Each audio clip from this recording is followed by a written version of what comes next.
Hello दोस्तों, आपका स्वागत है मेरे YouTube चैनल पर।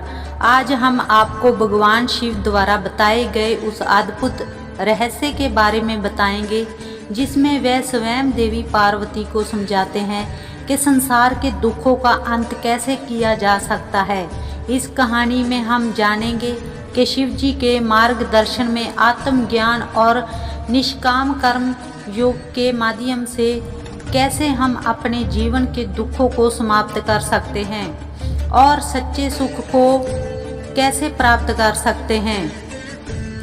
भगवान शिव और देवी पार्वती कैलाश पर्वत पर एक शांत वातावरण में बैठे हुए थे। आकाश साफ था और हिमालय की ऊंची चोटियों से ठंडी हवा बह रही थी। उस समय पार्वती के मन में बहुत गंभीर प्रश्न उठ रहा था। उन्होंने शिव से कहा, स्वामी, ये संसार दुखों से भरा हुआ है। हर जीवित प्राणी किसी न किसी प्रकार के दुख का सामना करता है। इन दुखों का अंत कैसे हो सकता है? क्या कोई मार्ग है जिससे मनुष्य इस दुख से मुक्त हो सके? शिव अपनी तीसरी आंख बंद करके गहरे ध्यान में चले गए। कुछ क्षण बाद उन्होंने आंखें खोली और अपनी शांत आवाज में बोले, हे पार्वती, संसार में दुखों का अस्तित्व है क्योंकि ये माया का संसार है। माया वह शक्ति है जो जीव को उसके वास्तविक स्वरूप में भ्रमित करके बाहरी संसार में उलझा रखती है।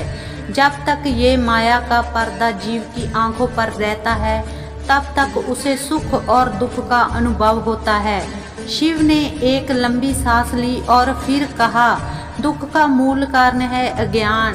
जब तक जीव अपने सच्चे स्वरूप को भूलकर इस निशावर संसार में आनंद खोजने लगता है तब उसे दुख का अनुभव होता है। यह संसार परिवर्तनशील है, जहाँ कुछ भी स्थायी नहीं है। जीव जिस चीज को अपना समझकर उससे लगाव करता है वह चीज एक दिन उससे छूट जाती है और यही छूटना उसे दुखी कर देता है। यह संसार मोह और माया का खेल है। जिस दिन जीव इस सच्चाई को समझ जाएगा उस दिन उसके दुखों का अंत हो जाएगा। पार्वती ने जिज्ञासा होकर पूछा, स्वामी, क्या केवल सच्चाई को जानने से ही दुखों का अंत हो सकता है? क्या इसके लिए कुछ और करना नहीं पड़ता? शिव ने मुस्कुराते हुए कहा, पार्वती, सच्चाई को जानना ही पहला कदम है, लेकिन इसके साथ ही मनुष्य को अपने भीतर की यात्रा भी करनी होगी। शिव ने आगे कहा, एक बार की बात है, एक राजा था जिसका नाम विशांत था। वह राजा बहुत धर्मात्मा था लेकिन फिर भी हमेशा दुखी रहता था। उसके पास धन, राज्य, परिवार सब कुछ था, फिर भी उसे सुख की प्राप्ति नहीं हो रही थी। उसने कई साधु संतों से पूछा लेकिन किसी ने उसे संतोष नहीं दिया। एक दिन वह एक महात्मा से मिला जो जंगल में तपस्या कर रहे थे। महात्मा ने उसे देखा और कहा, राजन, तुम्हारा दुख इस बात का संकेत है कि तुम्हारे भीतर कोई कमी है। जब तक तुम उस कमी को पूरा नहीं करोगे तब तक तुम सुखी नहीं हो सकते। राजा ने पूछा, हे महात्मा, वह कमी क्या है और मैं उसे कैसे पूरा कर सकता हूँ? महात्मा ने उत्तर दिया, तुम्हारे भीतर की कमी आत्मज्ञान की है। जब तक तुम आत्मा के स्वरूप को नहीं पहचानोगे तब तक तुम्हारे दुखों का अंत नहीं हो सकता। आत्मा शुद्ध और चंचल है और इसे पहचानने के लिए तुम्हें ध्यान और साधना करनी होगी। राजा ने महात्मा की बात मानी और अपना सारे राज्य छोड़कर जंगल में तपस्या करने लगा। उसने अपना सारा ध्यान आत्मा की पहचान में लगा दिया। वर्षों की कठिन साधना के बाद उसे आत्मज्ञान प्राप्त हुआ। उसे ये समझ में आया कि उसका असली स्वरूप आत्मा है जो किसी भी प्रकार के सुख दुख से परे है।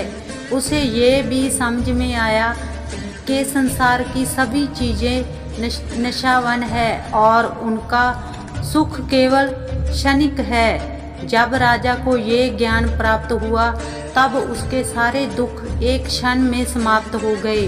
वह संसार के हर दुख से मुक्त हो गया और उसे परम शांति की प्राप्ति हुई। पार्वती ने शिव की कहानी को ध्यान से सुना और फिर पूछा, स्वामी क्या ये संभव है कि प्रत्येक मनुष्य इस आत्मज्ञान की प्राप्ति कर सके?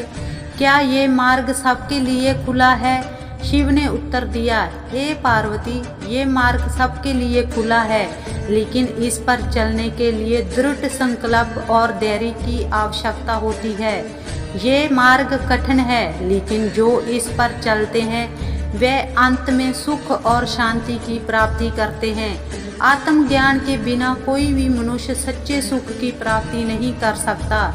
संसार के सुख केवल भ्रम है और इन भौतिक सुखों के पीछे भागने से मनुष्य और अधिक दुखों में फंसता जाता है। जब वह आत्मज्ञान प्राप्त कर लेता है तब उसे समझ में आता है कि सच्चा सुख उसके भीतर है और बाहरी दुनिया केवल एक माया है। तो दोस्तों, आपको मेरी ये वीडियो कैसी लगी आप कमेंट बॉक्स में ज़रूर बताना। अगर आप मेरे चैनल पर नए हो तो चैनल को ज़्यादा से ज़्यादा सब्सक्राइब करना, वीडियो को लाइक करना, शेयर करना। आज की वीडियो में बस इतना ही, मिलते हैं अगली वीडियो में। धन्यवाद। हर हर महादेव।